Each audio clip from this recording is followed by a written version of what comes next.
Please excuse my papers, but I've been writing this stupid eulogy for the last 48 hours, and of course I know that this would make Sonny really happy.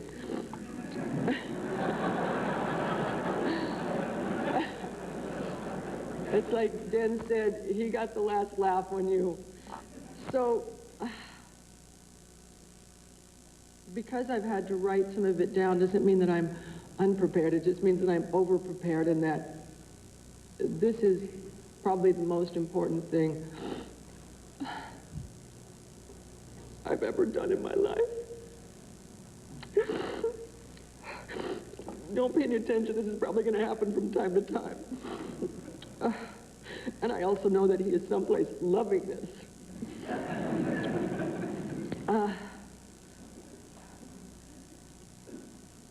Also, I have to wear the glasses that I made so much fun of him. You called him Mr. Magoo. I said, you know, you got to get some better glasses. You know, I don't care if you're a Republican or not. You got to look cooler than this. So now I have to wear the glasses that I made fun of him for saying. But there are a couple of things. I want to tell some stories, but there are a couple of things that I really want to get perfect for him. So I have to read it. Some people were under the misconception that Son was a short man, but he was heads and tails taller than anyone else. He could see above the tallest people. He had a vision of the future and just how he was going to build it. And his enthusiasm was so great that he just swept everybody along with him. Not that we know where he was going, but we just wanted to be there. He was also successful at anything he ever tried, and not the first time he tried maybe, but he kept going. If he really wanted something, he kept going until he achieved it.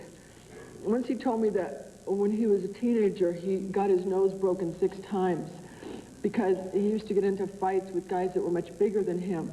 And he said that they would just be beating the crap out of him, and he would just keep going back and going back and going back. And I said, well, why? And he said, well, because eventually I just wear them down. And if you know him, we all got worn down. Some people thought that Son wasn't very bright, but he was smart enough to take an introverted 16-year-old girl and a scrappy little Italian guy with a bad voice and turn them into the most successful and beloved couple of this generation. And some people thought that Son wasn't to be taken seriously because he allowed himself to be the butt of the jokes on the Sonny and Cher show. What people don't realize is that he created Sonny and Cher,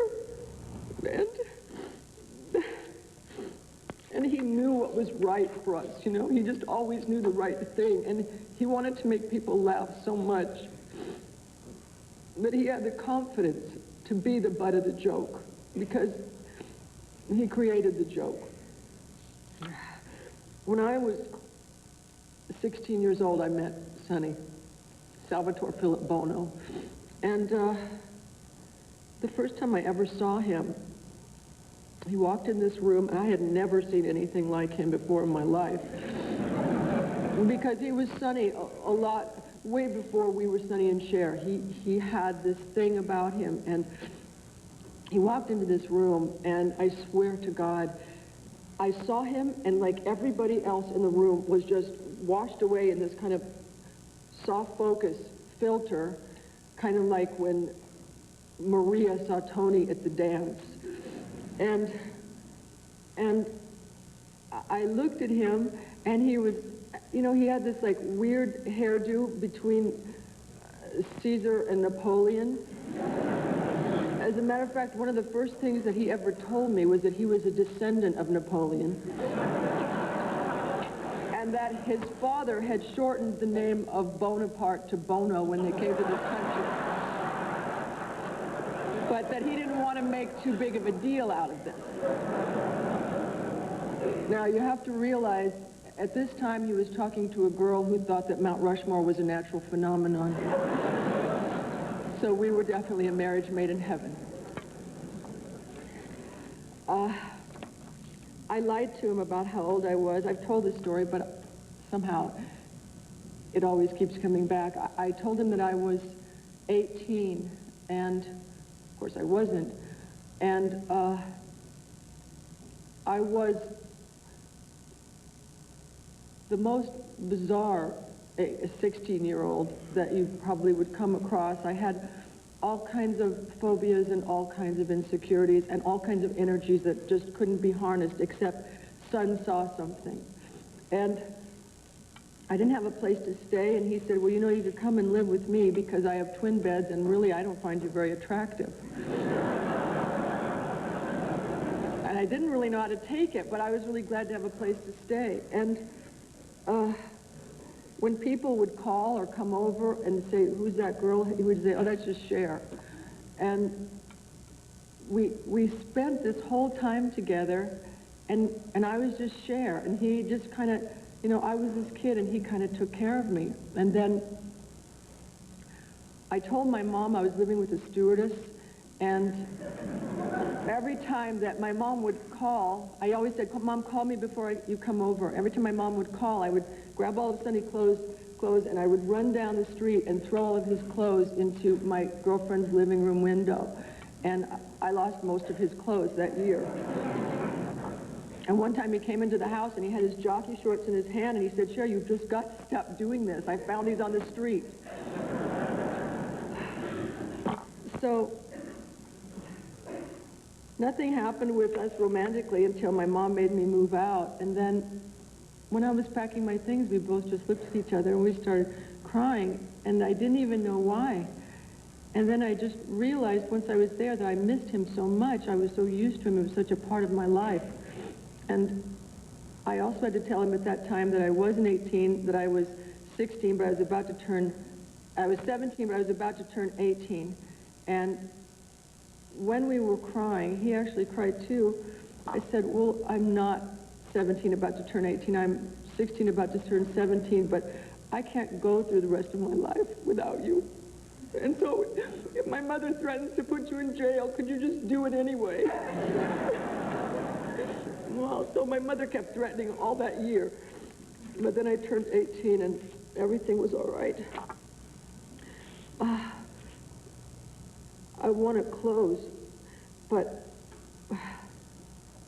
I wanted to tell Mary and Chezzy and Gianna how proud I am of what he made himself after we were separated and his accomplishments. And I know that a person just doesn't decide to become a congressman in the middle of their life and then be one, but it's so typically Sonny to do something so crazy like that. And also it puts me at peace to know that, you know, in the end of his days that he had such a wonderful family life, and I know how much he loved Mary and Ches and Gianna, and I know how much they loved him. And also I know how much he loved his friends. He was the greatest friend. And if you'd seen our house for the last 5 days, Mary's house for the last 5 days, we can't get rid of everybody. Everybody's just there, you know, and it's the way he would have wanted it. He would have been in the middle cooking, not eating, just tasting, and making everybody else eat. So the last thing I want to say is, when I was young, there was this section in the Reader's Digest, and it was called The Most Unforgettable Character I've Ever Met. And for me, that person is Sonny Bono. And no matter how long I live or who I meet in my life, that person will always be Son for me. Thank you.